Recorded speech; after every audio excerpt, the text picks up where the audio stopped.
கர்த்தருடைய நாமத்துக்கு மகிமை உண்டாவதாக. May all glory be to God's holy name today. புதிய கிருபை, புதிய மாதம்.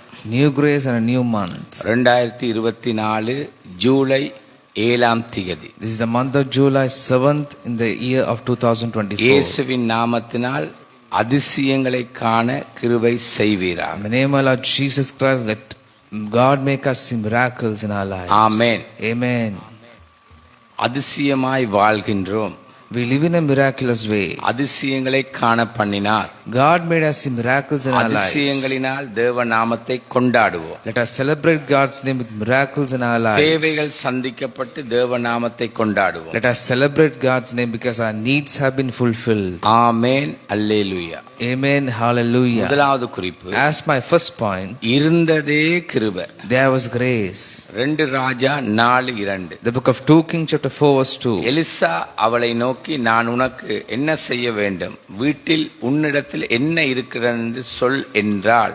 அதற்கு அவள், ஒரு குடம் எண்ணெய் அல்லாமல் உமது அடியாளுடைய வீட்டில் வேறொன்றும் இல்லை என்றாள். Elisha replied to her, how can I help you? Tell me, what do you have in your house? Your servant has nothing there at all, she said, except a small jar of olive oil.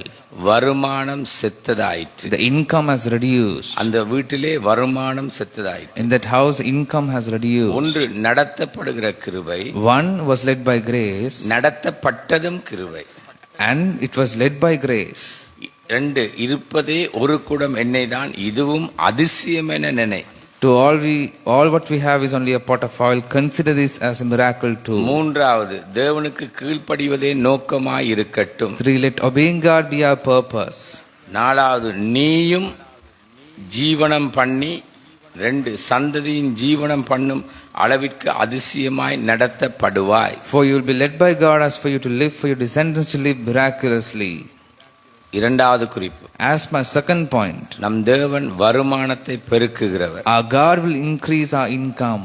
மத்தேயு 14:17. The book of Matthew chapter 14 verse 17. அதற்கு அவர்கள், இங்கே எங்களிடத்தில் 5 அப்பமும் 2 மீன்களுமே அல்லாமல் வேறொன்றும் இல்லை என்றார்கள். They said to him, we have nothing here except 5 loaves and 2 fish.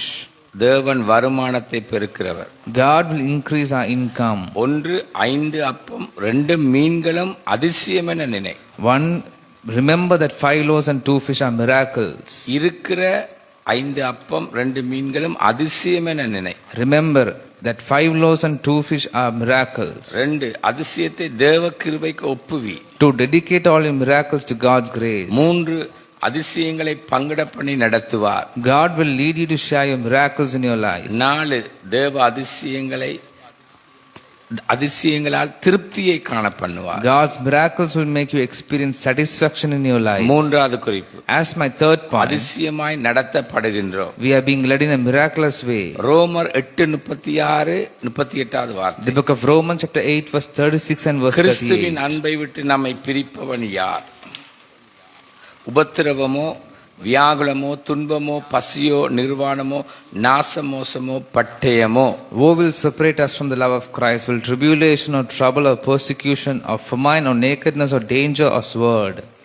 38வது வார்த்தை. மரணமானாலும் ஜீவனானாலும் தேவதூதர்களானாலும் அதிகாரங்களானாலும் வல்லமைகளானாலும் நிகழ்காரியங்களானாலும் வருங்காரியங்களானாலும் ஒன்று திருப்தியாயிருப்பதும் அதிசயம்தான். The verse 38, for I am convinced that neither death nor life nor angels nor principalities nor things present nor things to come nor powers. To live a life of contentment is also a miracle. பிலிப்பியர் 4:12. The book of Philippians chapter 4 verse 12. தாழ்ந்திருக்கவும் எனக்கு தெரியும், வாழ்ந்திருக்கவும் எனக்கு தெரியும், எவ்விடத்திலும் எல்லாவற்றிலும் திருப்தியாயிருக்கவும் பட்டினியாயிருக்கவும் பரிபூர்ணப்படவும் குறைவுபடவும் போதிக்கப்பட்டேன். I know how to get along with little, and I also know how to live in prosperity in any and every circumstance. I have learned the secret of being filled and going hungry, both of having abundance and suffering need. கவனிங்கள், கற்றுக்கொள்வதும் அதிசயம்தான். Listen, will be taught how to live in this situation. This is also a miracle. கற்றுக்கொண்டு திருப்தியாயிருக்கிறதும் அதிசயம்தான். Will be taught how to live in these situations and will be living a life of contentment. எப்படியெல்லாம் கற்றுக்கொள்கிறோம் என்றால், But how will be taught is, 1 தாழ்ந்திருக்க, 1 to live in a humble way, 2 வாழ்ந்திருக்க, 2, to live in prosperity. 3 திருப்தியா இருக்க. 3, to live a life of contentment. 4 பட்டினியா இருக்க. 4, to starve or to go 5 hungry. பரிபூரணப்பட. 5th, to feel complete. 6வது குறைவடைய அதிசயமாய் நடத்தப்படுவோம். We will be led miraculously to live in little. ஒவ்வொன்றிலும் கற்றுக்கொள்வதும் அதிசயம். We will be taught how to live in this situation. These are miracles. தொடர்ந்து குறைவில்லாமல் அதிசயத்தை பெருக பண்ணுவார். God will increase our miracles in our lives. கவனியுங்கள். Listen. வருமானம் செத்தாயிற்று. Income has reduced. ஆனால் வருமானத்தை பெருக்கிறவர் நம்மோடு இருக்கிறார். God is with us who can increase our income. ஆகையினாலே அதிசயத்தை காண பண்ணுவார். Therefore he will lead us to see miracles in our அதிசயமாய் life. நடத்தப்படுவோம். We will be led miraculously. இயேசுவின் In the நாமத்தினால் name of Lord Jesus இந்த புதிய Christ. மாதம் In this new month, ஒவ்வொரு நிமிஷமும் every minute, அதிசயத்தை காண, to see miracles, அதிசயத்தை கண்டடைய, to see miracles in our life, நடத்தப்பட, to be led உமக்கு கீழ்ப்படிதலோடு வாழ கிருபை செய்யுங்க. by living a life that is obedient to you. இயேசுவின் In நாமத்தினால். the name of Lord Jesus Christ. Amen, amen, amen. Amen, amen, amen. கர்த்தர் தாமே உங்களை ஆசீர்வதிப்பாராக. May God bless you abundantly.